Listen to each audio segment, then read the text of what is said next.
Praise the lord. దేవుని నామానికి మహిమ కలుగునుగాక. మరొకసారి ఈ కార్యక్రమం ద్వారా మేము ముందుకు రావడానికి ప్రభు నాకు చూపిన కృపను బట్టి దేవునికి నేను వందనాలు చెల్లిస్తున్నాను. ఈరోజు ప్రత్యేకమైన అంశాన్ని మనం ధ్యానం చేయబోతున్నాం కనుక దయచేసి ప్రతి ఒక్కరూ జాగ్రత్తగా ఈ కార్యక్రమాన్ని వీక్షించండి. మీ స్పందన తెలియజేయండి, కామెంట్స్ తెలియజేయండి, మీ అభిప్రాయాలను తెలియజేయండి. ఒకవేళ మీకు నచ్చినట్లయితే ఈ కార్యక్రమాన్ని మీరు లైక్ చేయమని ప్రేమతో మిమ్మల్ని అందరినీ ఈ కార్యక్రమానికి ఆహ్వానిస్తున్నాను. ప్రస్తుత క్రైస్తవ సమాజాన్ని మనం చూస్తున్నప్పుడు చాలా గలిబిలి కలుగుతుంది. ఏది సత్యమైన మార్గం, ఏది అసత్యమైన మార్గం ప్రజలు గుర్తుపట్టలేకుండా గుడ్డిగా కొంతమందిని నమ్ముతూ అదేదో నామకార్థంగా క్రైస్తవ్యాన్ని అనుసరిస్తూ దేవుని వాక్యానుసారంగా కాకుండా మనుషుల జ్ఞానాన్ని ఆధారం చేసుకుని మరియు మనుషుల ఆలోచనల్ని ఆధారం చేసుకుని అనేక మంది ఈనాడు ప్రయాణం చేస్తూ ఉన్నారు.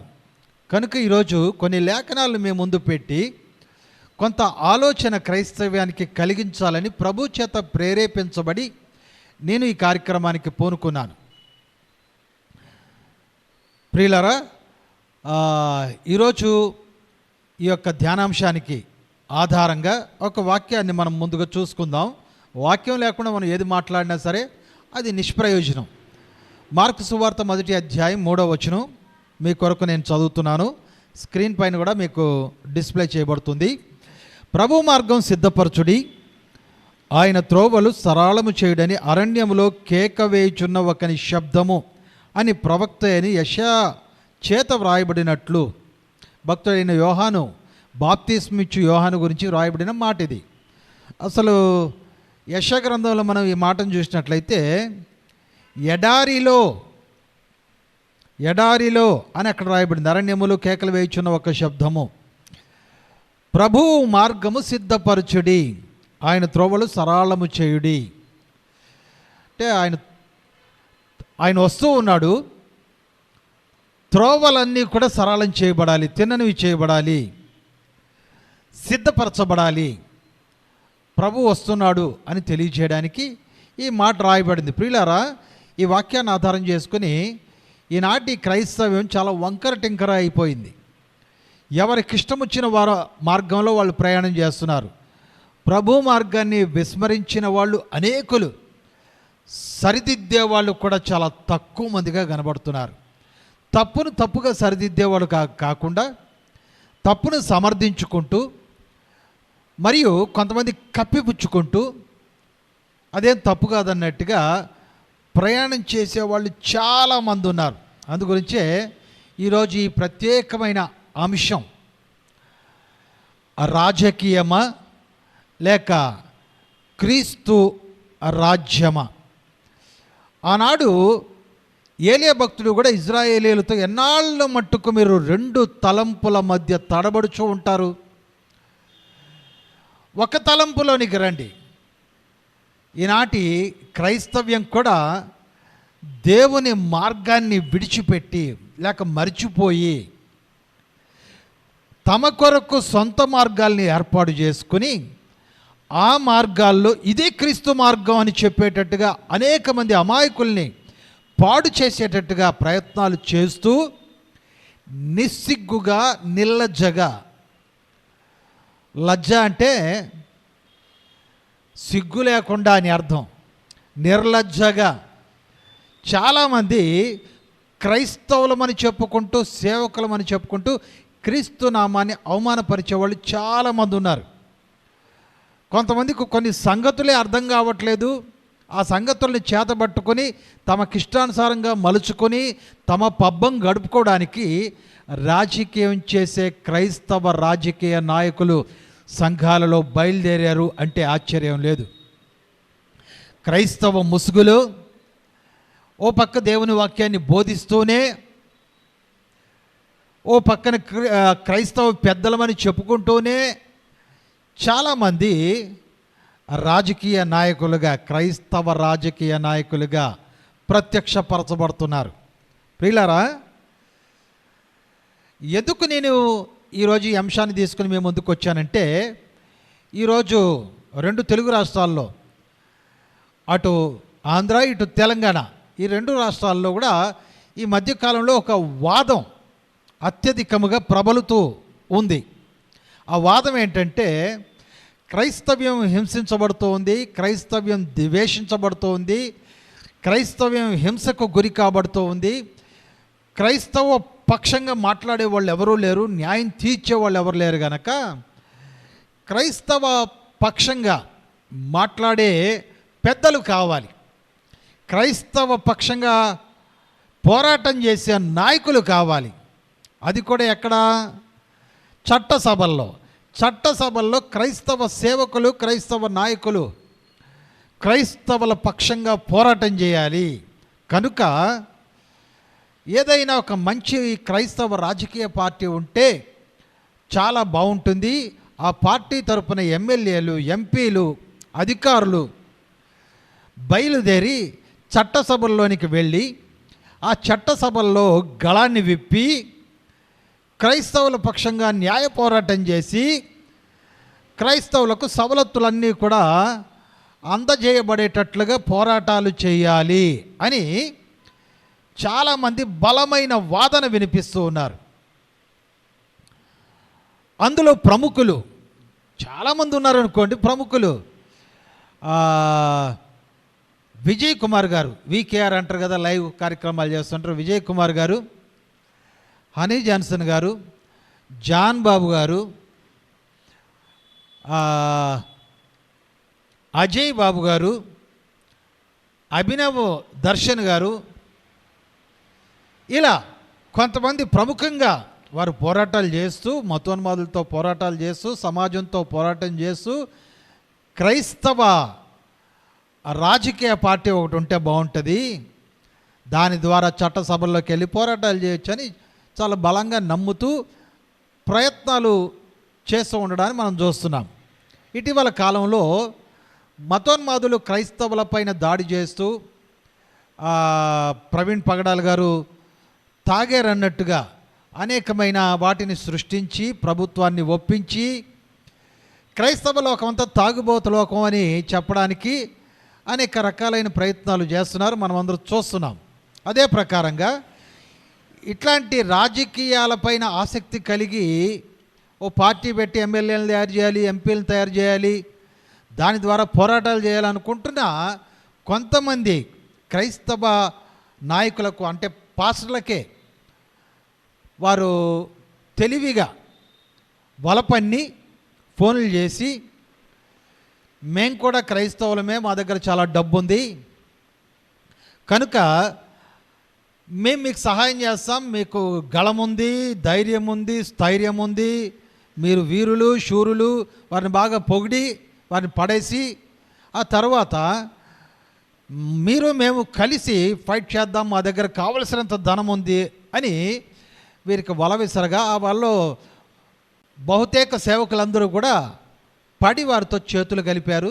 సరే మనం అందరం కలిసి కూడి పని చేద్దాం అని వారితో అనేకమైన మాటలు మాట్లాడి, ఎవరి కోణంలో వాళ్ళు, ఎవరి పరిధిలో వారితో అనుసంధానమై సరే కలుద్దామని అనుకునే లోపలే ఆ ఆడియోలన్నీ బయటకు వచ్చినాయి.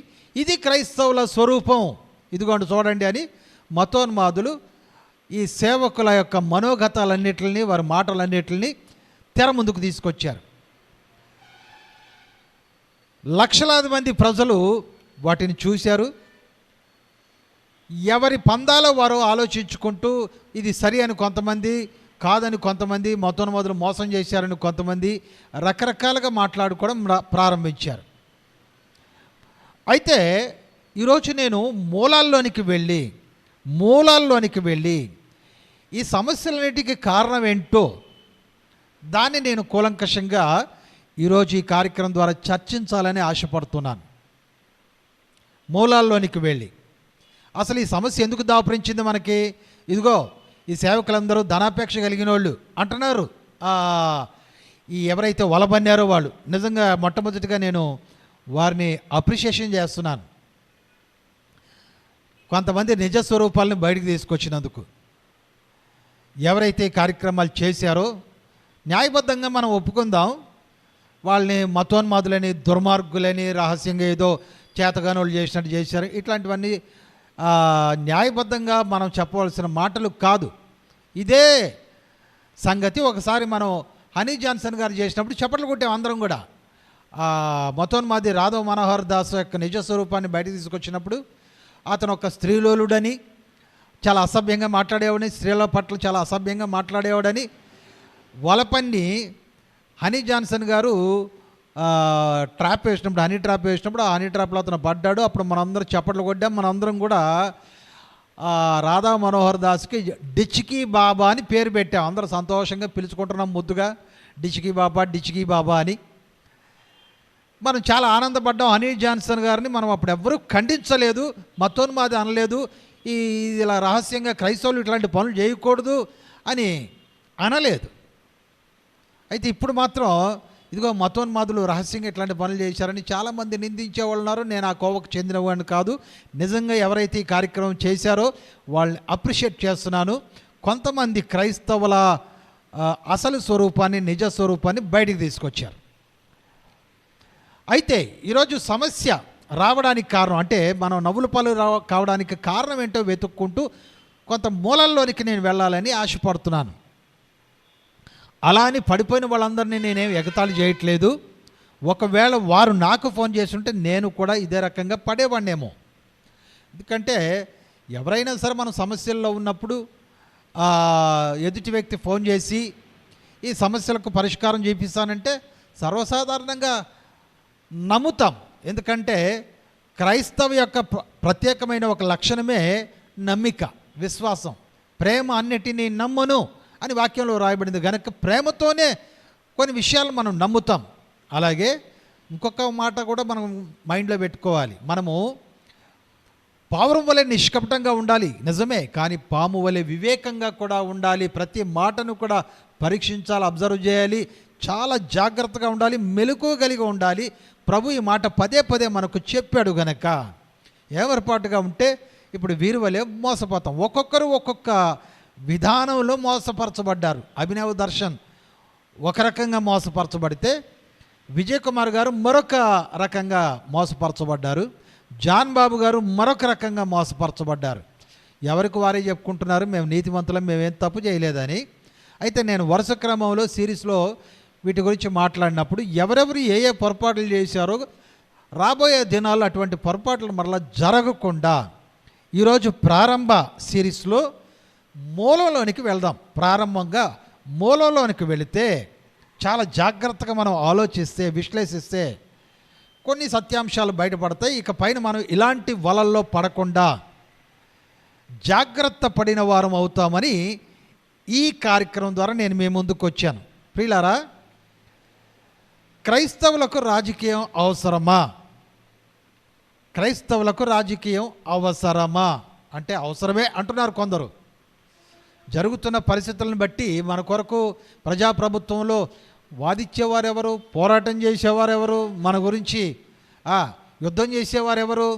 కనుక మనం వీటికి పూనుకోవాలి, ప్రేరేపించాలి. అందరూ కాకపోయినా కొంతమంది అన్న కలిసి ఈ కార్యక్రమం చేపట్టడం ద్వారా క్రైస్తవులకు మేలు కలుగుతుంది అని చాలామంది భావిస్తూ ఉన్నారు.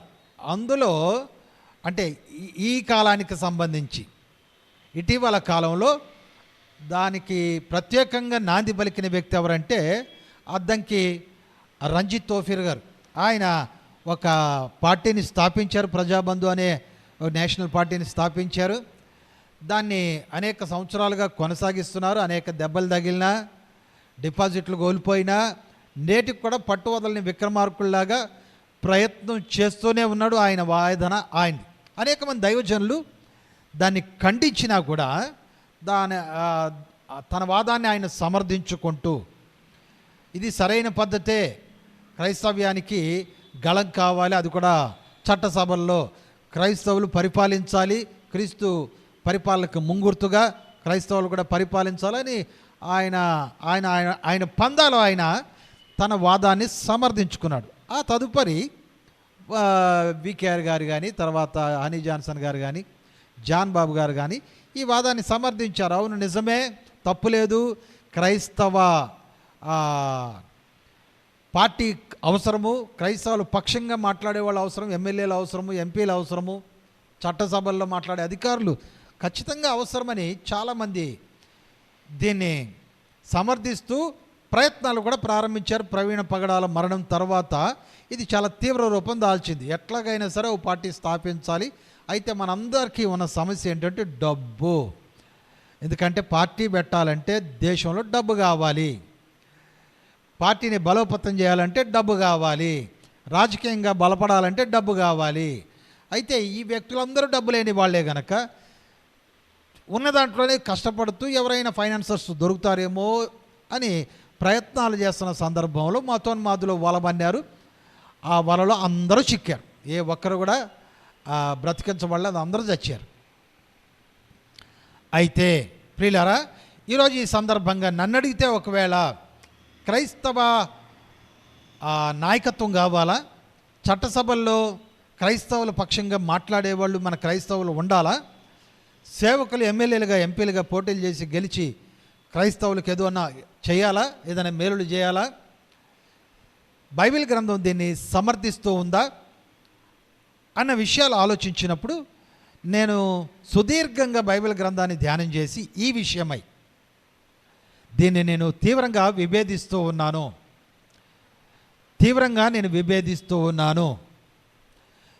ఒకవేళ సమర్థించే విషయాలు ఎవరన్నా ఉంటే కామెంట్ అన్నా చేయండి, లేకపోతే నాకు ధీటుగా ఎవరైనా వీడియో చేసి పెట్టండి. బ్రదర్, మీరు తప్పు మాట్లాడారు, అది కాదు, ఇదిగో ఇది అని క్రొత్త నిబంధన ప్రకారంగా ఎవరైనా సరే మనం కూడా నాయకులం అవ్వాలి, మనం కూడా పరిపాలనలో ఏకీభవించాలి ఇప్పుడున్న కాల పరిస్థితులను బట్టి అని ఎవరైనా ఒకవేళ నాకు బుద్ధి చెప్పేవాళ్ళు లేకపోతే అవేర్నెస్ కల్పించేవాళ్ళు ఎవరైనా ఉంటే దయచేసి వీడియోలు చేయమని ప్రేమతో మనవి చేస్తున్నాను. లేక నాతో ఫోన్ చేసినా పర్వాలేదు, కింద స్క్రోలింగ్లో నా నెంబర్ వస్తుంది. మూలంలోకి వెళ్దామని చెప్పాను కదా ప్రియులారా. అసలు యేసు ప్రభుల వారు ఈ లోక సంబంధమైన రాజకీయం గురించి ఏం మాట్లాడారు? ముందు ఆ మాటను తీసుకుందాం. పిలాతు యేసు ప్రభుల వారి పైన వచ్చిన అభియోగాలను బట్టి ఆయన విచారించడానికి పిలిపించి, నువ్వు రాజువా, నువ్వు యూదుల రాజువా అని యేసు ప్రభుని అడిగాడు. ప్రియులారా, అందుకు గాను యేసు ప్రభుల వారు, అవును, నువ్వు అన్నట్టుగా నేను రాజునే అన్నాడు. దేవునికి స్తోత్రం కలుగునుగాక. ఇక్కడ అసలైన విషయాన్ని మనం ధ్యానం చేయబోతున్నాం. యోహాను సువార్త 18వ అధ్యాయం 36వ వచనం. ఎవరు కంగారు పడొద్దండి, ఈ వచనాన్ని తీసుకున్నాను. అబ్బాయి వేరే వచనాలు చాలా ఉన్నాయి, మేము మాట్లాడతాం, హెబ్రీ పత్రికలో ఫలానా అని రంజిత్ తోఫీర్ గారిలా కొంతమంది మాట్లాడేవాళ్ళు కూడా లేకపోలేదు. నేను అన్నీ మాట్లాడతాను కనుక ఓపికగా ముందు నేనేం మాట్లాడతానని చిట్ట చివరి దాకా ఫస్ట్ వినండి. చాలా సందర్భాల్లో క్రైస్తవులకున్న చెడ్డ తెగులు ఏంటంటే ఎక్కడో ఒక మాటను పట్టుకొని ప్రారంభంలోనే డిసైడ్ చేసేసి ఇంకా స్కిప్ చేసి ముందుకెళ్ళిపోతూ ఉంటారు. అది చాలా పొరపాటు. మీకు ఇష్టం లేని వ్యక్తి అయినా ఇష్టం ఉన్న వ్యక్తి అయినా ఎవరు మాట్లాడినా సరే మొదట వినడం నేర్చుకోవాలి. సంపూర్తిగా విన్న తర్వాత తీర్పు తీర్చండి, న్యాయం చెప్పండి, ఏం తొందర లేదు. తప్పైతే తప్పని ఖచ్చితంగా ఖండించండి. మీకు వాక్య పరిజ్ఞానం లేదు అనేటట్టుగా ఉంటే అది కూడా చెప్పండి. ప్రియులారా, ఏదైనా పర్వాలేదు. అయితే వినకుండా మాత్రం ఒక మాట పట్టుకొని ఎప్పుడు కూడా తప్పటడుగు వేయొద్దండి. కనుక ఇది మొదటి మాట నేను చెప్తున్నది. యేసు ప్రభుల వారు యోహాను సువార్త 18వ అధ్యాయం 36వ వచనంలో ఈ మాట చెప్తూ ఉన్నాడు. యేసు, నా రాజ్యము ఈ లోక సంబంధమైనది కాదు. యేసు ప్రభుల వారు ఈ లోకంలో ప్రయాణం ప్రారంభించగానే పరలోక రాజ్యం సమీపించి ఉన్నది, దేవుని రాజ్యం సమీపించి ఉన్నది, మారు మనసు పొందండి, అందరూ కూడా దేవుని రాజ్యాన్ని పొందుకోండి అని ప్రభు ప్రకటించడం ప్రారంభించాడు. అదే బాధ్యత శిష్యులకు కూడా అప్పగించాడు. ప్రియులారా, దర్శనము గురి మర్చిపోవద్దండి. ఆయన గురి నిత్యరాజ్యం, శాశ్వత రాజ్యం. ఒకవేళ కన్ఫ్యూజ్ ఉండొచ్చు ఎవరికైనా సరే, నిత్యరాజ్యం శాశ్వత రాజ్యం దేవుని రాజ్యం అంటే ఇక్కడ ప్రారంభించబడి ఎక్కడో ముగించబడుతుంది, ఇట్లాంటి ఆలోచన ఎవరికైనా ఒకవేళ రావచ్చు. ఆ కన్ఫ్యూషన్ అన్ని క్లియర్ చేయడానికే యోహాను సువార్త 18వ అధ్యాయం 36వ వచనంలో ప్రభువు చెప్తున్నాడు, నా రాజ్యము ఈ లోక సంబంధమైనది కాదు. ఒకవేళ నా రాజ్యము ఈ లోక సంబంధమైన రాజ్యం అయితే నేను అసలు అప్పగింపబడేది ఎందుకు? నేను అప్పగింపబడకుండా నా సేవకులు పోరాడతారు కదా.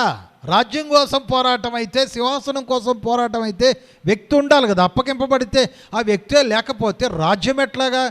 అసలు నిజానికి యేసుక్రీస్తు ప్రభుల వారు అప్పగింపబడి అర్పింపబడితేనే కానీ దేవుని రాజ్యము ప్రారంభించబడదు. దేవునికి స్తోత్రం కలుగునుగాక. హల్లెలూయా. ఈ సంగతి చాలా బాగా అర్థం చేసుకోండి. నా రాజ్యము ఇహ సంబంధమైనది కాదు అని మరొకసారి ప్రభులు వారు స్పష్టం చేస్తున్నారు. Praise the Lord. ఆయన రాజ్యం ఇది సబ్జెక్ట్ కాదు, ఎందుకంటే ఆయన రాజ్యం గురించి మాట్లాడడానికి. ప్రియులారా, మెట్టుకు ఆయన చెప్తూ ఉన్నారు, నా రాజ్యము లోక సంబంధమైనది కాదు, నా రాజ్యము ఇహ సంబంధమైనది కాదు. అంటే ఇహ సంబంధమైన రాజ్యం ఉంది, ఆ రాజ్యము కూడా రెండు రకాలుగా ఉంది. ఒకటి సాతాను పరిపాలించే రాజ్యం. ఎందుకని యేసు ప్రభుల వారిని శోధించినప్పుడు సాతాను, ఇదిగో ఈ రాజ్యం అంతా నీకు ఇచ్చేస్తాను, నాకు నమస్కారం చేసేయి, నా అధికారంలోనికి వచ్చేయి, మొత్తం అధికారం అంతా నీకు ఇచ్చేస్తానని సాతాను చెప్పాడు. అదొక అధికారం. ఇంకొక అధికారం లోకాన్ని పరిపాలించే అధికారం, రాచరిక అధికారం. ఎవరైనా ఒకవేళ ఈ రెండు అధికారాలు నేను ఎందుకు మెన్షన్ చేశానంటే, యహలోక అధికారం అంటే సాతాను అధికారం అని చెప్పేవాళ్ళు కొంతమంది ఉన్నారు. దాని గురించి ఈ లోక సంబంధమైన అధికారం గురించి కూడా మూలాల్లోనికి వెళ్దాం. మనం మూలాల్లోనికి, ప్రారంభ దశలోనికి మనం వెళ్దాం. అప్పుడే మనకు సంగతి అర్థమవుతుంది. ప్రియులారా, ఈ లోకంలో పరిపాలన నిమ్రోది కాలంలో ప్రారంభించబడింది. నిమ్రోది కాలంలో లోక పరిపాలన, రాచరిక వ్యవస్థ ప్రారంభించబడింది. ఆది కాండం మనము 10వ అధ్యాయంలో మనం ఆ విషయాలు మనం చూస్తాం.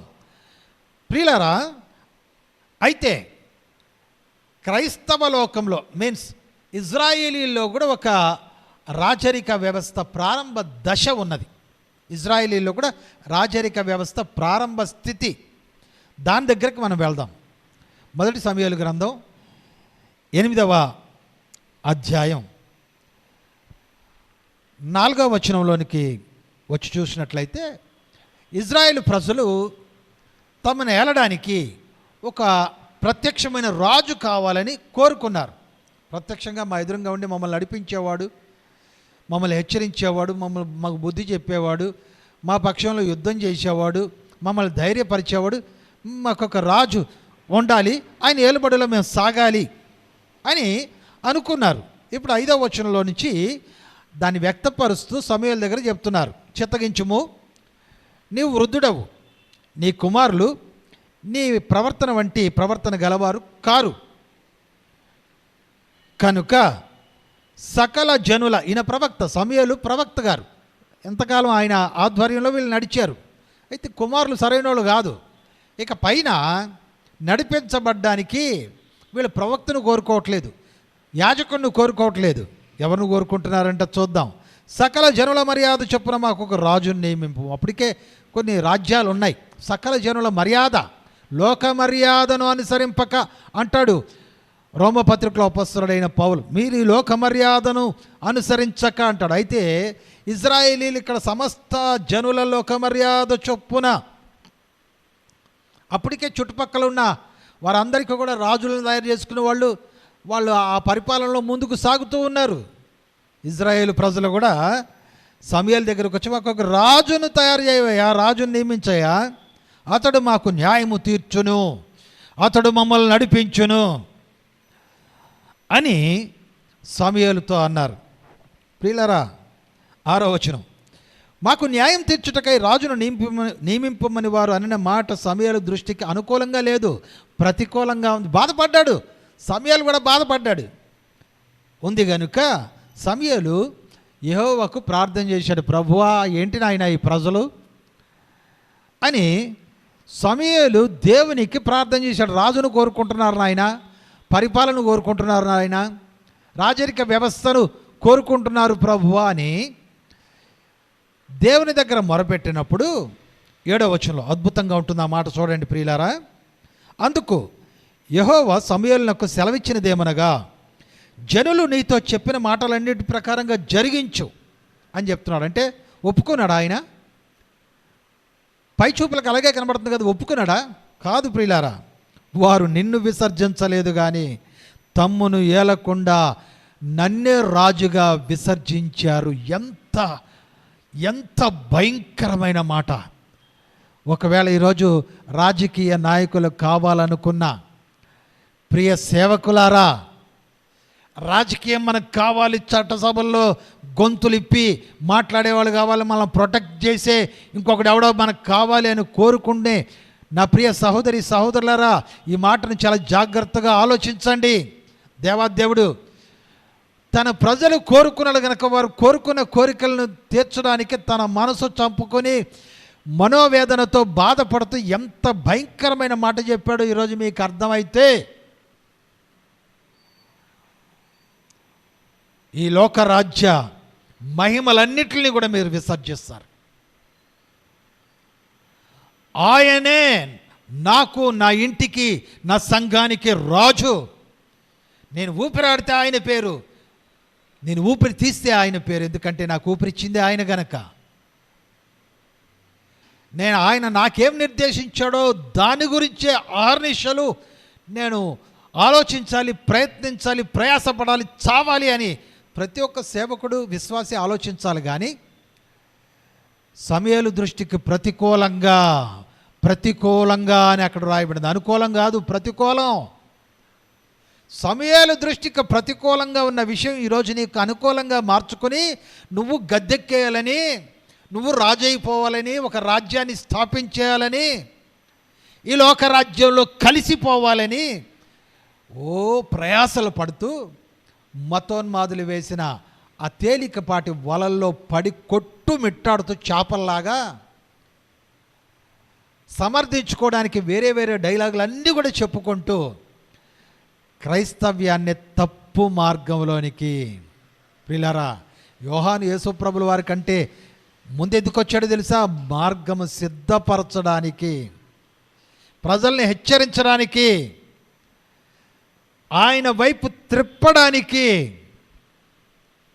యోహాను యేసుప్రభుల వారిని ప్రొజెక్ట్ చేయడానికి తన జీవితకాలం అంతా పనిచేశాడు. ఈరోజు మనం లోకంతో కలిసిపోయి క్రైస్తవులకు మనమేదో మేలు చేసేద్దామని, సాధ్యమా? అసాధ్యం. సాధ్యాసాధ్యాల గురించి నేను తర్వాత కూడా ప్రాక్టికల్గా మీతో అన్ని విషయాలు మాట్లాడతాను. జాగ్రత్తగా చివరి దాకా ఈ సందేశాన్ని వినమని ప్రేమతో మనవి చేస్తున్నాను. మెట్టుకు ప్రియులారా, వారు నిన్ను విసర్జించలేదు కానీ నన్ను, వారిని ఏలడానికి నన్నే విసర్జించేశారు. ఎంత భయంకరమైన మాట ప్రియులారా. అంటే దేవునికి ఇష్టమా ఈ లోక సంబంధమైన రాజ్యం? అందుకే యేసుప్రభుల వారు నా రాజ్యము ఈ లోక సంబంధమైనది, ఇహపరమైనది కాదు అని అన్నాడు.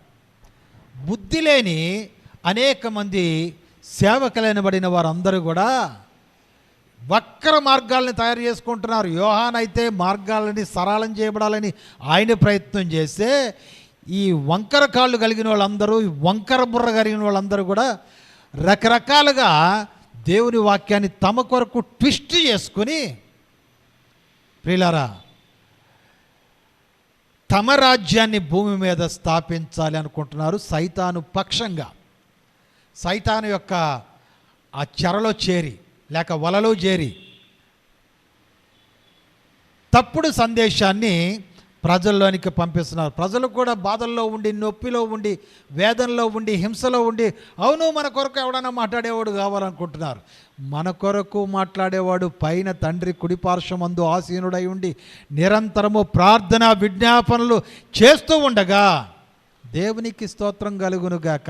ఈ సంగతి మర్చిపోయి ఇంకొకటి ఎవడో నా పక్షంలో ఇక్కడ మాట్లాడాలి అని అనుకోవడం ఎంత బుద్ధిహీనత, ఎంత బుద్ధిహీనత. ప్రియులారా, ప్రభువునే విసర్జించి ఆయన మనల్ని ఏలడానికి రాజుగా ఆయన తీసి పక్కన పెట్టి ఇంకా కొంతమంది రాజులను మన కొరకు తయారు చేసుకోవడానికి అహర్నిశలు నానా రకాలుగా ఫైట్ చేస్తూ, కష్టపడుతూ, ప్రయాసపడుతూ, డబ్బులు లేక ఫోన్పేలు పెట్టి అడుక్కుంటూ అన్యజనుల మధ్య అవహేళనకరంగా మార్చబడుతున్నాం. మార్చబడ్డం ఏం తొందర లేదు. నువ్వు ఎంత అవమానపరచబడినా చింత లేదు. కానీ దేవుని నామానికి అవమానం కలిగినట్లు ఆయన పేరిట వీటన్నిటినీ చేస్తున్నావు. సిగ్గులేనితనం. నీకు అంతగా రాజరికం కావాలంటే క్రైస్తవ్యాన్ని విడిచిపెట్టి, క్రీస్తుని విడిచిపెట్టి నువ్వు ఆ రాజ్యాన్ని నువ్వు చేసుకో, తొందర లేదు. కానీ యేసు ప్రభుల వారిని అడ్డం పెట్టుకొని క్రైస్తవుల పక్షంగా నువ్వేంటి పోరాటం చేసేది? నీ పక్షంగా పోరాటం చేయడానికి మికాయేల్ దూతున్నాడు. నీ పక్షంగా పోరాటం చేయడానికి యేసు ప్రభుల వారు ఉన్నారు. నీ పక్షంగా పోరాటం చేయడానికి అనేక మంది దేవదూతలు ఉన్నారు. నువ్వు చేయాల్సిన పని వేరే ఉంది. అది ప్రభువు వాక్యంలో సెలవిస్తున్నాడు అనేకమైన విషయాలు. వాటన్నిటినీ కూడా మనం మర్చిపోయి మన సొంత జ్ఞానం పైన ఆధారపడి మార్గము తప్పి తిరుగుచున్న చుక్కల్లాగా మనం ఆకాశంలో కనబడుతున్నాం. ఆకాశంలోనా పాతాళంలోనా? కొలసీలకు రాసిన పత్రిక 1వ అధ్యాయం 13వ వచనంలో అసలు దేవుని యొక్క ప్రణాళిక చూద్దాం. 1వ అధ్యాయం 13వ వచనం. కొలసి, ఆయన మనలను అంధకార సంబంధమైన అధికారం, ఒక అధికారం ఉంది, రాజ్యాధికారం. ఆ అధికారంలో నుండి మనల్ని విడుదల చేసి తప్పించి తాను ప్రేమించిన తన కుమారుని యొక్క రాజ్య నివాసులుగా. మనకొక రాజ్యం ఉంది. ఆ రాజ్యంలో మనం నివాసులం, పరిపాలకులం కాదు, నివాసులం. మన రాజు ప్రభు అయిన యేసుక్రీస్తుల వారు. దేవునికి మహిమ కలుగునుగాక. హల్లెలూయా. మన రాజు యేసయ్య, మన మంత్రి యేసయ్య, మన ఎమ్మెల్యే యేసయ్య, మన ఎంపీ యేసయ్య. మనం కాదు. ఆయన ఇచ్చినప్పుడు దాన్ని పొందుకుందాం. దేవునికి స్తోత్రం కలుగునుగాక. హల్లెలూయా.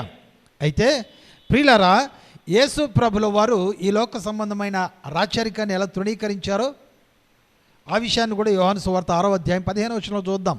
యోహాను సువార్త 6వ అధ్యాయం 15వ వచనం. రాజుగా చేయుటకు వారు వచ్చి తను బలవంతముగా పట్టుకొని పోవచ్చున్నారని యేసు ఎరిగి మరలా కొండకు ఒంటరిగా వెళ్ళాడు ప్రార్థన చేయడానికి. ప్రభువా, దీని నుంచి నన్ను తప్పించని తండ్రి అయిన దేవుని దగ్గర ప్రార్థించడానికి యేసు ప్రభుల వారు కొండకు ఒంటరిగా వెళ్ళిపోయాడంటే ఎందుకు?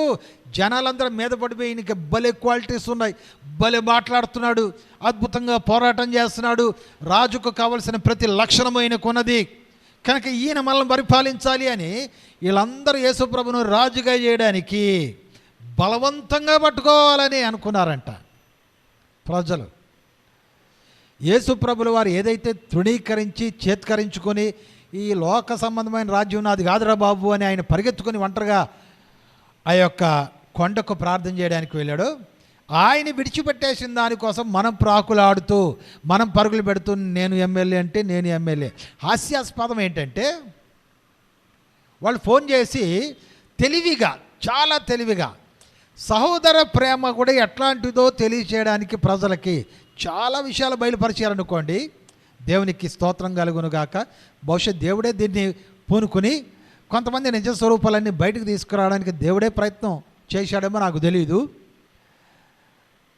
అయితే ఈ మతోన్మాదులు అనబడిన, అంటే ఈ విషయంలో మతోన్మాదులు కాదు, ఈ విషయంలో వాళ్ళు మంచోళ్ళే. కొన్ని విషయాలు యేసుక్రీస్తును వ్యతిరేకించే దాంట్లో మతోన్మాదులు.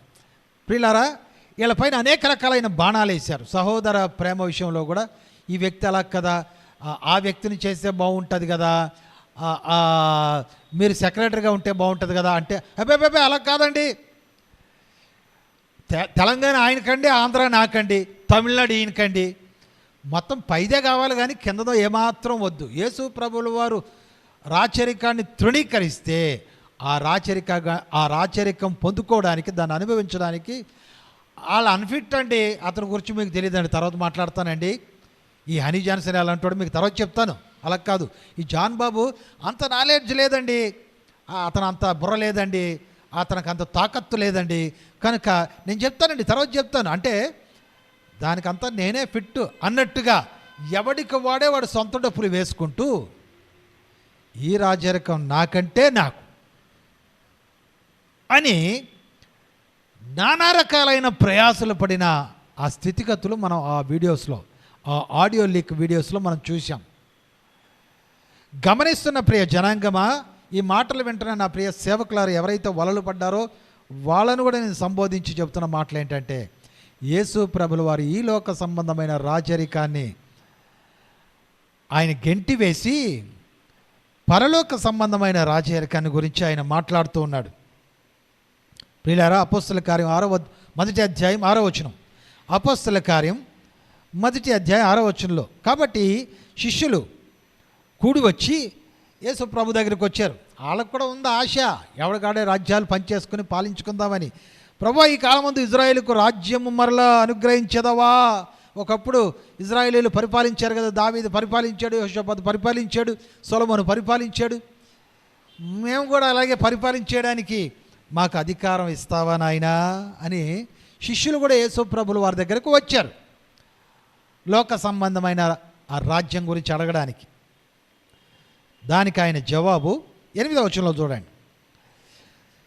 పరిశుద్ధాత్మ మీ మీదికి వచ్చినప్పుడు మీరు శక్తిని పొందెదరు గనుక మీరు యెరూషలేములోను యూదయ సమరయ దేశములంతటను భూదిగంతముల వరకు నాకు సాక్షులయ్యుందురు అని వారితో చెప్పాను. అడిగిన ప్రశ్న ఏంటి, చెప్పిన జవాబు ఏంటి?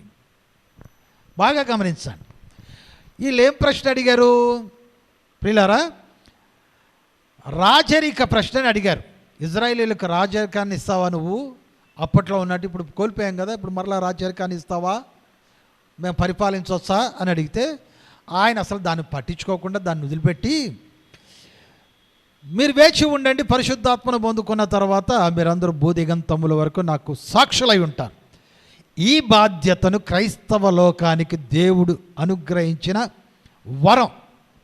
ఇది విడిచిపెట్టి నాది తెలంగాణ, నాది ఆంధ్ర, నాది కర్ణాటక, నాది తమిళనాడు, ఇక వీలైతే ఓ పెద్ద ఆయన రంజిత్ తోఫిర్ గారు, నేను ఏకంగా పైకే పెద్ద సీటే కొట్టేస్తాను, మోదీని కిందకి దింపి ఆ సీట్ నాది.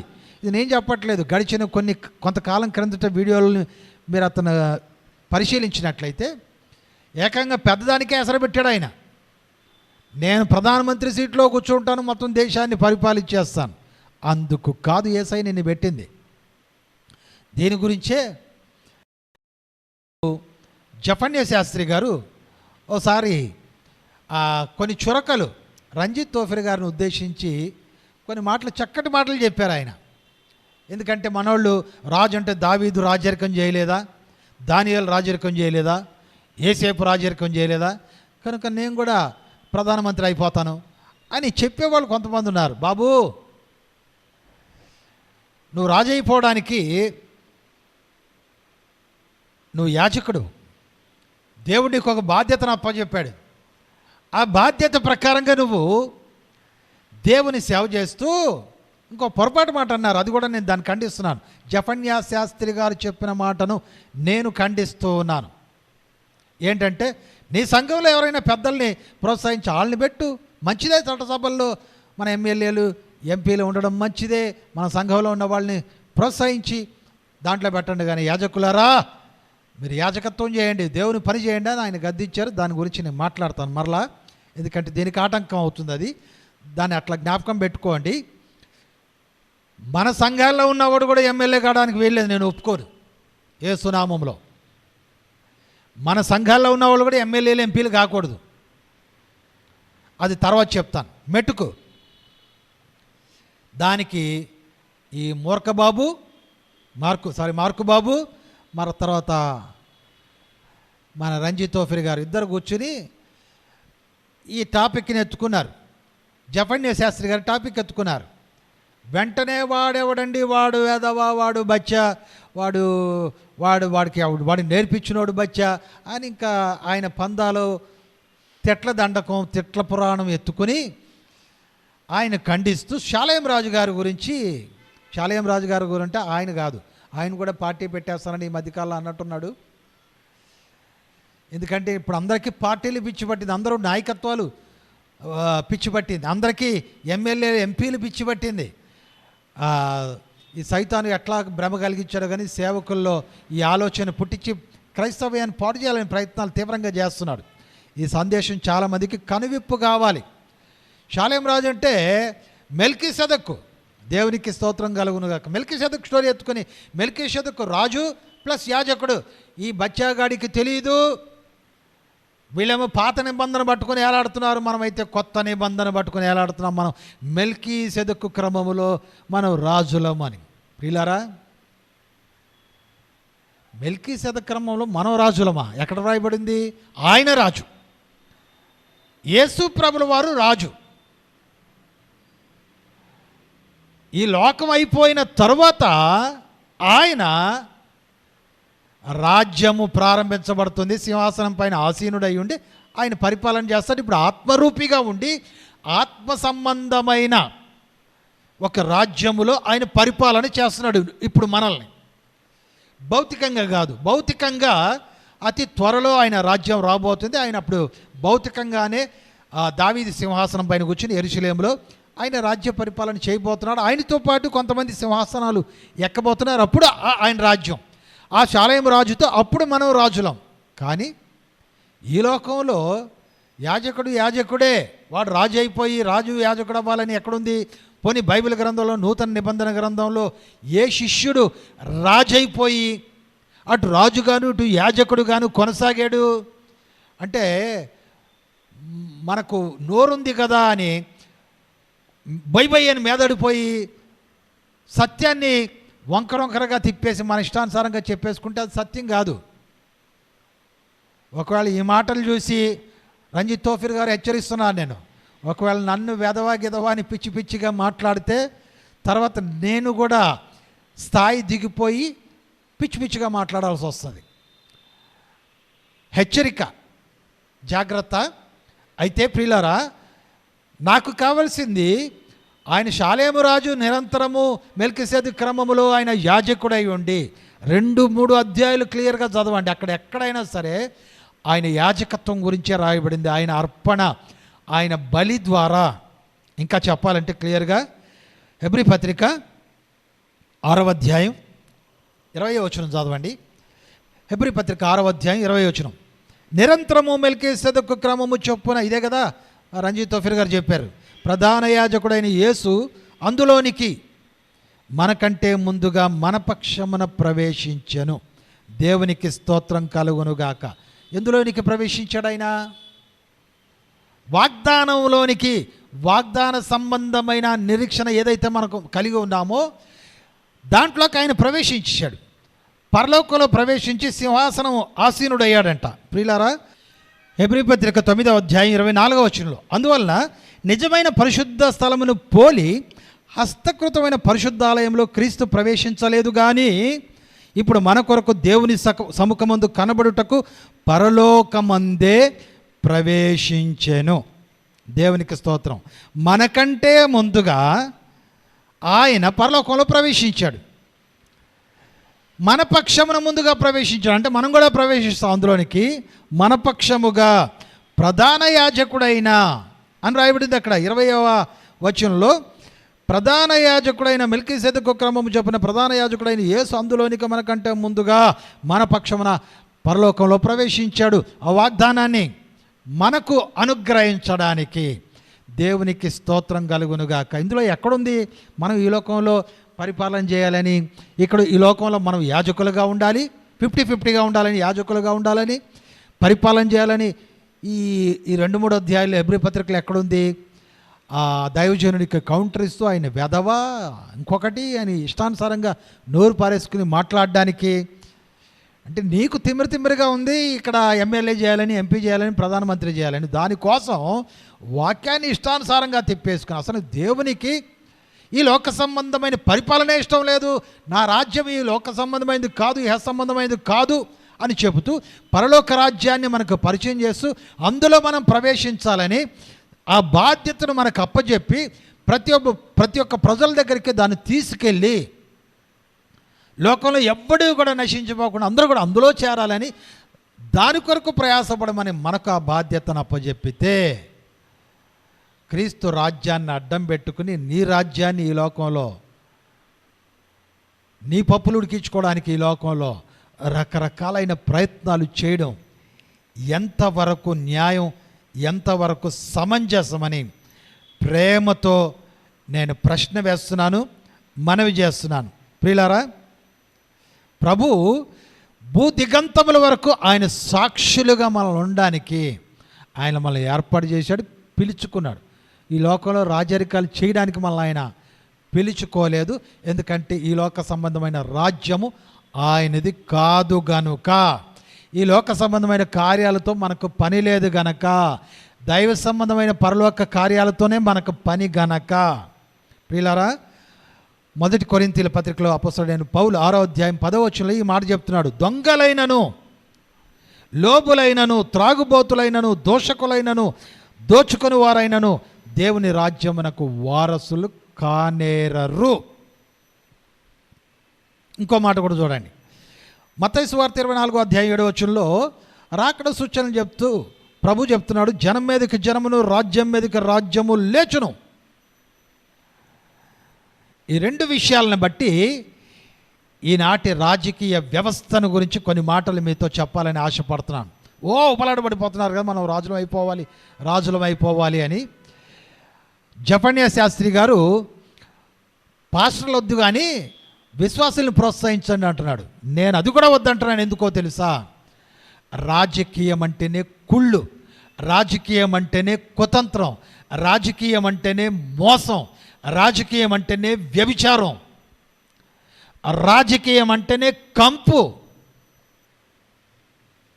స్వచ్ఛమైన రాజకీయం చేసేవాళ్ళు ఎవరున్నారు? ఒకరిని చూపించండి. భారతదేశ చరిత్రలో ఒకవేళ లేదు, న్యాయంగా పరిపాలిద్దాం, మంచిగా పరిపాలిద్దామని ఢిల్లీ ముఖ్యమంత్రి అరవింద్ కేజ్రీవాల్ గారు ఒక పార్టీని స్థాపించారు. చాలా న్యాయబద్ధంగా, అది మోసపూరితంగా ఉండకూడదు, అన్యాయం ఉండకూడదు, లంచగొండితనం ఉండకూడదు, చిన్నవాడు కూడా పరిపాలన చేయాలి, చాలా అభ్యుదయ భావాలు చాలా పెట్టుకుని అరవింద్ కేజ్రీవాల్ గారు ఓ పార్టీ పెట్టారు. ఎటకేలకు ఆయన ముఖ్యమంత్రి అయ్యారు. ఢిల్లీకి హార్ట్కే ముఖ్యమంత్రి అయ్యారు. ఢిల్లీలో నేను లేను గనక ఆయన ఎటువంటి పరిపాలన చేశారో నాకు తెలియదు. ఒకవేళ న్యాయబద్ధుడే అని అనుకుందాం, మంచివాడే అనుకుందాం, చక్కటి సేవ చేయాలి ప్రజలకని అనుకునేవాడే అని అనుకుందాం. కానీ ఆయన జీవితం ఎట్లా పతనం అయిపోయిందో మనం చూసాం. రాజకీయం అంటే ప్రియులారా మోసం, రాజకీయం అంటే అన్యాయం, రాజకీయం అంటే త్రొక్కివేయడం. ప్రియులారా, అట్లాంటి ఒక వలలో పడిన తర్వాత నీతిమంతుడు కూడా రకరకాలైన పోరాటాలు తప్పించుకోవడానికి, ఒప్పించుకోవడానికి, ముందుకెళ్ళడానికి వక్ర మార్గాల్ని ఎన్నుకోవాలి. దానికి ఉదాహరణే అమెరికా నుంచి ఫోన్ చేసిన ఫేక్ పాస్టర్ డేవిడ్. పాస్టరే అని చెప్పుకొని మన రాజ్య స్థాపన చేసేద్దాం, మన ఎమ్మెల్యేలు, మన ఎంపీలు అన్నీ అని చెప్పి మనం మందును పంచేద్దాం. ఎందుకు? ఈనాటి క్రైస్తవుడైనా సరే ఓటేయాలంటే మందు కావాలి. నువ్వు రాజకీయ నాయకుడు అయితే, నువ్వు ఎమ్మెల్యే అయితే తేలిగ్గా నీకు అందరూ ఓట్లేసేస్తారా? ఇప్పుడు దేశంలో 100 మంది ఉన్నారు, 100 కోట్లు అనుకుందాం. ఈ 100 కోట్ల మంది ఈ రంజిత్ తోఫిర్ గారు నిలబడ్డారని అందరూ 100 కోట్ల అబ్బా న్యాయమైన పరిపాలన చేస్తాడు ఈయన మళ్ళీ చక్కగా పరిపాలన చేస్తాడని ఈ 100 కోట్ల మంది ఆయన కోటేసేస్తారా? ఏరు కదా. తిప్పి కొడితే ఒక 1000 మంది కూడా ఆయన ఎప్పుడు చెప్పుకుంటాడు కదా, నేను 1000 సంఘాలు కట్టేశాను, 1000 సంఘాలు కట్టేశానని. ఈ 1000 సంఘాల్లో ఉన్న ఒక్కొక్కడు ఆయన కోటేసిన మిగతా ఎన్ని కోట్ల మంది ఆయన కోటేయాలి, ఆయన గెలవాలంటే ఏదో ఒక తప్పుడు పని చేయాలి. ఆడికో బ్రాందీ సీసా ఇవ్వడమో, ఆడికో చేతిలో ప్యాకెట్ పెట్టడమో, లేకపోతే 10 రూపాయలు నోటు పెట్టడమో, ఏదో ప్రలోభమో, ఏదో రాజకీయంలోకి వెళ్ళాక చెత్త పని చేయకుండా రాజకీయాల్లో నిలదొక్కుకోవడం అసాధ్యం. అట్లా ఉన్నవాడి చరిత్రలో ఒక్కడని ఇప్పుడు ఈ కార్యక్రమం చూస్తున్న సేవకుడు ఎవరైనా సరే ఒక్కడిని చూపించండి. ఎంత చక్కగా కమిట్ అయిపోయాడు కదా మన అభినవ తారక రామారావు స్టార్ గారు, అభినయ దర్శన్ గారు ఎంత చక్కగా కమిట్ అయిపోయారు కదా. బాటలన్నీ పంచే బాధ్యత నాదే. ఎందుకంటే ఆ పక్కనున్న పౌలు అన్నవాడు అశ్లేష, హోసన మినిస్ట్రీస్ అబ్రహాం గారేమో అక్కడ ఉన్న వాళ్ళందరికీ కూడా మందు పంచేస్తారంట. మరి యువతలో ఉన్న వాళ్ళందరికీ కూడా మందు పంచే కార్యక్రమాన్ని అభినయ దర్శన్ గారికి అప్పచెప్తే ఆయన కమిట్ అయిపోయారు. ఎస్ నేను పంచుతానని. పంచకపోతే రాణించలేం. రాజకీయం అంటేనే అది. మరి సేవకులను వద్దంటున్నారు. జపండే శాస్త్రి గారు, విశ్వాసులు వెళ్ళి మోసంలో పడచ్చా? వాడు న్యాయంగానే ఉన్నాడు నిన్నదాకా, వాడు చక్కగా పరిశుద్ధుడుగానే ఉన్నాడు, వాడు మంచిగానే ఉన్నాడు. కానీ ఎప్పుడైతే రాజకీయంలో అరగ్రాటం చేస్తాడో, రాజకీయంలోకి అడుగు పెడతాడో 6 నెలలు పోయాక వాడు కూడా వీడవ్వాలి. లేదు నేను న్యాయవంతుణ్ణి నీతివంతుణ్ణి అని భీష్మించి కూర్చుంటే కేజ్రీవాల్ గారిని ఎలా తొక్కారో అలా తొక్కి కింద పడేస్తారు. ఇదంతా మనకు అవసరమా? మన విశ్వాసిని, మన సంఘంలో ఉన్న పెద్దని మనమే కావాలని తీసుకెళ్ళి కంపులో పెడతామా? ఇక్కడేమో ప్రభువు, ఇక్కడ మన వాక్యంలో చూసాం కొలసీ పత్రిక 1వ అధ్యాయం 13వ వచనంలో ఆయన అంధకార సంబంధమైన చెత్త దాంట్లో నుంచి మనల్ని విడిపించి మళ్ళీ ఒక నూతనమైన రాజ్య నివాసులుగా చేస్తే ఇప్పుడు మరలా తిరిగి మనము మన విశ్వాసులు కలిసి ఆ కంపులోనికి వెళ్ళి ఆ చెత్త అలవాట్లన్నీ నేర్చుకుని ఇక నిద్ర పట్టదండి రాజకీయ నాయకుడికి. ఎవరిని ఎక్కడ తొక్కాలా, ఎవరిని అక్కడ ఏం చేయాలా, ఎత్తుకు పై ఎత్తు వేయాలా, ఎలాగ మోసగించాలా, ఎలాగ ఈ సమస్యల నుంచి బయటపడాలా, రాత్రి పగలు ఇంకా అదే ఆలోచన చేయాలి. ఇంకా వీడు ఎక్కడ దేవుని రాజ్య నివాసిగా ఉండడానికి అవకాశం? ప్రియులారా, రాజకీయం అంటేనే కంపు, రాజకీయం అంటేనే చెత్త. ఇది మనం కాదు, కొంతమంది రాజకీయ నాయకులు కూడా చెప్తారు రాజకీయం అంటే కంపని. విశ్లేషకులను అడగండి, పోని పెద్ద పెద్ద విశ్లేషకులను, రాజకీయం అంటే అది ఏమైనా స్వచ్ఛమైనదా అంటే ఎవడు ఆ రాజ్యాంగాన్ని అనుసరించేవాడు, వెంబడించేవాడు? పేరుకి మట్టికి రాజ్యాంగం అంతే, ఇక మిగతాదంతా రాజకీయం. అందుకే నేను టైటిల్ పెట్టాను, పిల్లరా రాజకీయమా క్రీస్తు రాజ్యమా? ఈరోజు క్రైస్తవుడు మార్గం తప్పిపోయాడు, క్రీస్తు రాజ్యంలో నుంచి బయటకు వచ్చేసాడు, దర్శనాన్ని విడిచిపెట్టేశాడు. లోక సంబంధమైన రాజ్యంలోనికి ఏదైతే యేసయ్య వద్దన్నాడో, ఈ రాజ్యం నా రాజ్యం కాదని అన్నాడో, ఆ రాజ్యమే నాకు కావాలి, ఆయన వదిలేసిన ఆ రాజ్యం నాకు కావాలని ఈరోజు అనేక మంది వెంపర్లాడడం, క్రైస్తవ ఆలోచనలను ప్రక్కదావి పట్టించడం, మన పక్షంగా ఒకడు మాట్లాడేవాడు కావాలి అంటున్నారు. మన పక్షంగా మాట్లాడడం అసాధ్యం అండి. తీరా మనోడిని ఎవడని ఎమ్మెల్యేని ఎంపీని చేసిన తర్వాత అక్కడికి వెళ్ళిన తర్వాత ఆడు కుర్చీ కాపాడుకోవడానికి ఆడు బోల్డని తంటాలు పడాలి. ఇక నీ పక్షంగా గళం విప్పే సీన్ అంత లేదు. నువ్వు అనుకుంటావు మారిపోయాడు, మా డేవిడ్ అన్న మారిపోయాడు, మా సాల్మన్ అన్న మారిపోయాడు. కుర్చీ వచ్చాక ఆ కుర్చీ అలాంటిది, అక్కడ దాకా బాగానే ఉన్నాడు, అక్కడికి వెళ్ళాక పెళ్ళం బిడ్డలు మర్చిపోవాలి, సంఘాన్ని మర్చిపోవాలి, మనుషుల్ని మర్చిపోవాలి, మానవత్వాన్నే మర్చిపోవాలి. ఎత్తుకు పై ఎత్తులు వేయాలి, లేనిపోని మాటలు చెప్పాలి. ఎదుటివాడు మంచి చేసినా సరే చెడే చేస్తున్నట్టుగా. ఇప్పుడు చూడండి, కేపాల్ గారు ఉన్నారు, ఏం జరిగిందో తెలియదు, ఇన్వెస్టిగేషను లేదు, అప్పుడే ఇది ఉగ్రవాదుల పని, మోదీ రాజీనామా చేసే అంటున్నాడు. దీనంతటికీ కారణం మోదీయే. ఇక ప్రత్యర్థిని హీనపరచాలి, ప్రత్యర్థిని మాట్లాడాలి, ఇదే రాజకీయం అండి. జగన్ ఏమో చంద్రబాబుని తిట్టాలి, చంద్రబాబు ఏమో జగన్ తిట్టాలి, ఇదే రాజకీయం అంటే, ఇదే రాజకీయం. ప్రత్యర్థులను తిట్టే పని. ఇప్పుడు మీరు పార్లమెంట్కి వెళ్ళండి, పార్లమెంట్లో ఏం పని ఉంటుంది? రాజీవ్ గాంధీ మోదీని తిడతాడు, మోదీ రాజీవ్ గాంధీ, ఇదే పని. పార్లమెంట్ అంతా చెత్త బొట్ట. అక్కడ తిట్లు పురాణమే తప్పించి ఈయన ఆడిని తిట్టడం, ఆడిని ఈయన తిట్టడం. ప్రజల సమస్యలేంటి, ప్రజల అవసరాలేంటి, వీటి గురించి మాట్లాడేవాడు ఎవ్వడూ లేడు. ఒకవేళ ఎవడైనా గొంతెత్తి మాట్లాడితే తొక్కండ్రవండి. ఇదే కార్యక్రమాలు ఈ రాజకీయాల్లో నడుస్తాయి. అటువంటి రాజకీయాల్లోనికి మన క్రైస్తవ్యం వెళ్ళడమా? చిచి. దేవునికి స్తోత్రం. మనకు రాజు ఎప్పుడూ కూడా మన ప్రభు అయిన యేసుక్రీస్తే. ఆయన పాలనలో ఉండగా అన్యాయాలను కూడా న్యాయంగా మార్చగలిగిన శక్తి సామర్థ్యాలు కలిగిన వాడు ఆయన. దేవునికి స్తోత్రం కలుగునుగాక. నువ్వు ఖర్చు పెట్టే ఆ సమయం అంతా దేవుని పాదం లేదు ఖర్చు పెట్టు. మరి అలాగా నీ స్థితి పరిస్థితులన్నీ ఆయన మారుస్తాడు. నీ హింసల్ని ఆరోగ్యకరంగా ఆయన మారుస్తాడు. దేవునికి స్తోత్రం కలుగునుగాక. ఒకవేళ హింస వచ్చినా ఆయనకు సాక్షిగా నువ్వు బ్రతకాలి. అందుకే అపోస్తలుడైన పౌలు అంటాడు, బ్రతుకుట క్రీస్తే, చావైతే మనం బ్రతికుతా, నేను 50-50 అటు రాజకీయము ఇటు క్రీస్తు రాజ్యము రెండు చేస్తానని పౌలు చెప్పలేదు. మరి ఏ భక్తుడు చెప్పలేదు. ఇంతకీ సాలేము రాజు అయినా మెల్కిసెదెకే చెప్పలేదు. ఆయన మెల్కిసెదెకు ఆయన రాజు, ఆయన సమాధానకర్త. కానీ నిన్ను ఈ లోకంలో పెత్తనాలు చేయమని రాజరికాలు చేయమని ఆయన చెప్పలేదు. నా ప్రియ రాజకీయ నాయక సహోదరి సహోదరులందరికీ కూడా ప్రేమతో మనవి చేస్తున్నాను. ఈ మాటలన్నీ చాలా జాగ్రత్తగా మీరు మరలా ఆలోచన చేయండి. దేవుడు అప్పచెప్పిన పనిని మనం చేద్దాం, ప్రార్థన చేద్దాం, సువార్తను ప్రకటిద్దాం, హింసను తట్టుకుందాం, మనల్ని హింసించిన వారి కొరకు ప్రార్థన చేద్దాం, లోక సంబంధమైన అధికారుల కొరకు రాజకీయ నాయకుల కొరకు ప్రార్థన చేద్దాం. అది కదా దేవుడు మనకు వాక్యంలో నేర్పించింది. అంతేగాని నిన్ను రాజరికం చేయమని, నిన్ను పెత్తనాలు చేయమని ప్రభువు చెప్పలేదు. ఒకరోజు వస్తుంది పెత్తనం, కంగారు పడద్దు. ఒకరోజు వస్తుంది రాజరికం, కంగారు పడద్దు. ఆయనతో పాటు సింహాసనాసీనులమై రాబోయే యుగాలను పరిపాలించే ఒకానొక రోజు రాబోతుంది, కంగారు పడకు. అప్పుడు దాకా దేవుని యొక్క పాదముల యొద్ద దాసునిగా పడి ఆయన సువార్త చేస్తూ ఆయనకు సాక్షులుగా జీవిద్దాం. ప్రియులారా, ఒకవేళ ఈ మాటలు మీ హృదయాన్ని తాకినట్లయితే,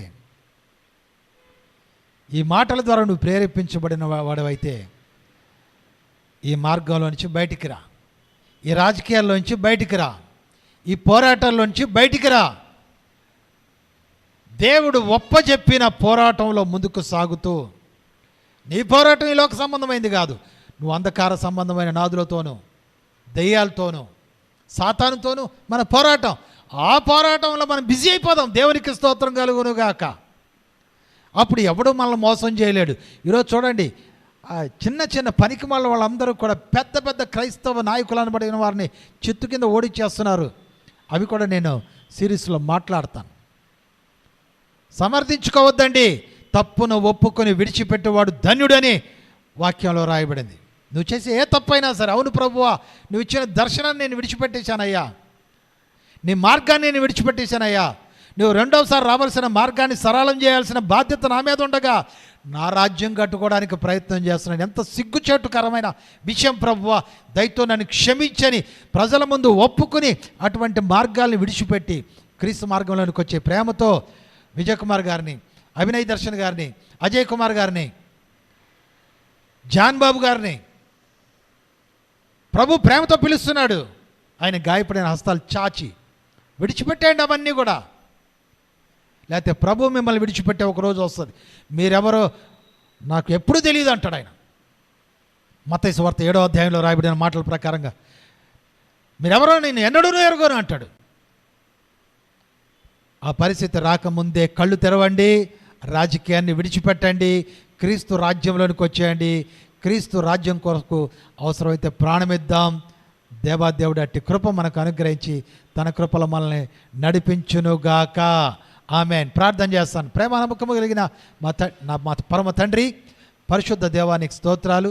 ఈ చక్కటి సమయంలో ప్రభువా, ఈ పరిస్థితుల్లో ఈ మాటలన్నీ మాకు తెలియజేసినందుకు నీకు స్తోత్రాలు. అవును ప్రభువా, ఇజ్రాయేలీలు తమను ఏలుకోవడానికి రాజును కోరుకున్నప్పుడు నువ్వెంతగా బాధపడ్డావో, నువ్వెంతగా వేదన చెందావో.